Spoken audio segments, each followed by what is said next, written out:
Hey guys, Dr. Arland Hill here from Harvest Hills Ranch, and I am excited to be with you today because I have Mr. Steve Campbell here with me, and some of you guys may not recognize the name Steve Campbell, and honestly, I didn't until sometime over the last year, but I am certainly glad I have got to know him.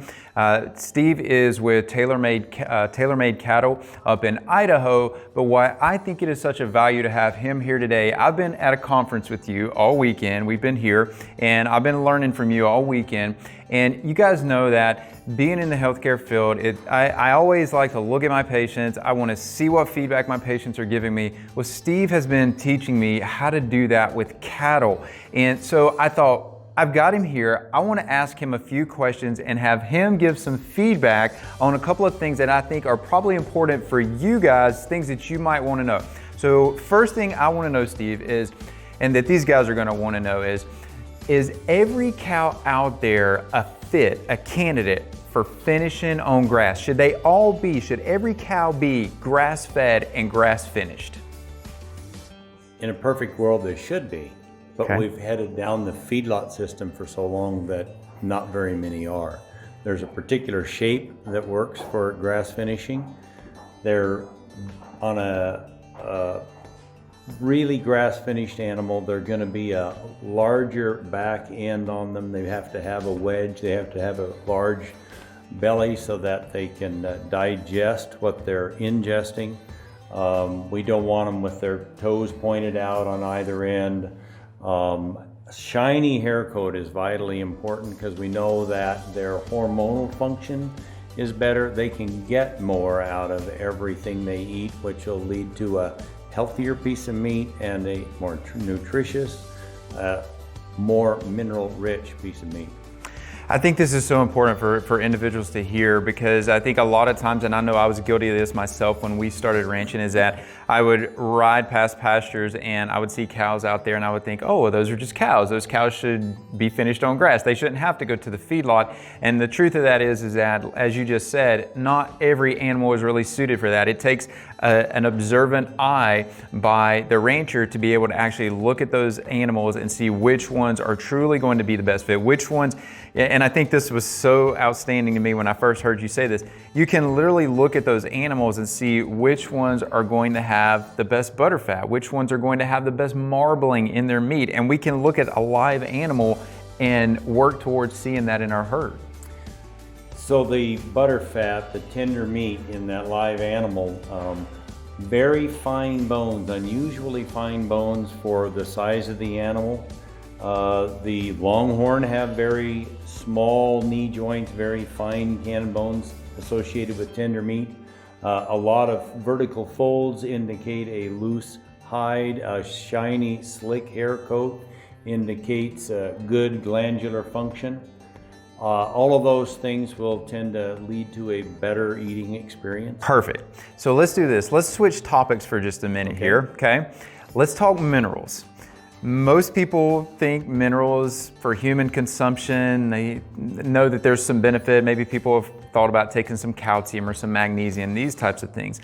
Well, how does taking minerals, how does that translate to animals? And what are we really looking for when we want a good mineral for an animal? Will just any mineral off the shelf do?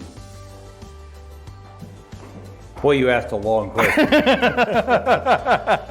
Most mixed minerals aren't what we're looking for. I like something that's natural, it works, doesn't cost a lot of money.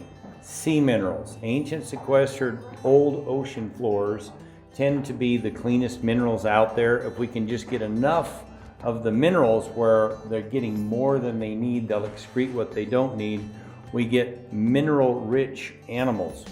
That leads to healthy animals. That leads to cows which have healthy offspring that don't get sick.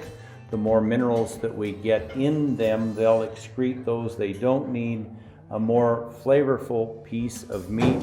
The other side of that equation, though, is the number of toxins that we as human beings have imposed on our animals. The factory smokestacks, what we're doing in the water, the cesium from Fukushima, Japan, all of these things weigh down our animals. They tie up their immune system. So we need to get those toxins out of the animals so that they can perform well on grass.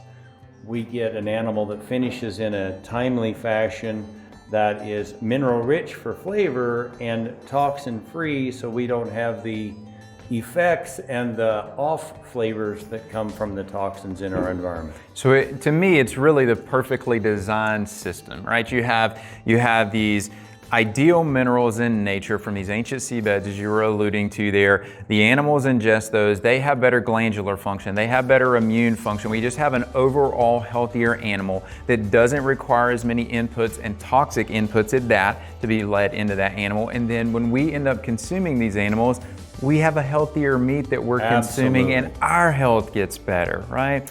I mean, it's just the perfect process.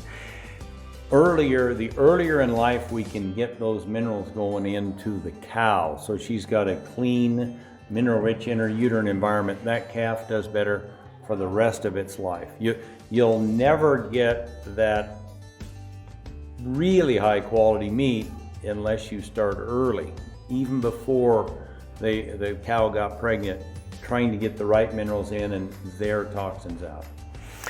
Steve, I really appreciate you sharing that with the group. You're welcome. Or with our audience here. Guys, the things that you're hearing Steve talk about here, and if any of you that are maybe customers that are listening to this, these are the things that we're doing out on our farm. These are the things that we're trying to implement, trying to learn from Steve and trying to get more of these systems that get these minerals in, get these good qualities, these beneficial nutrients to these animals that we're looking for. So Steve, I truly appreciate you taking the time to jump on here with me today, and I'm certainly looking forward to learning more from you in the future.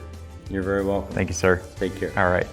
Thanks, guys. Dr. Arland Hill from Harvest Hills Ranch. Hey, if you haven't had an opportunity, make sure you hit the subscribe button. We're going to love to bring you more information out there. And hey, why would you not like this video? Hit this video with a thumbs up. This is great content. Other farms need to see this. Your friends need to see this. So make sure this gets shared, guys. We'll talk to you soon. Have a good one.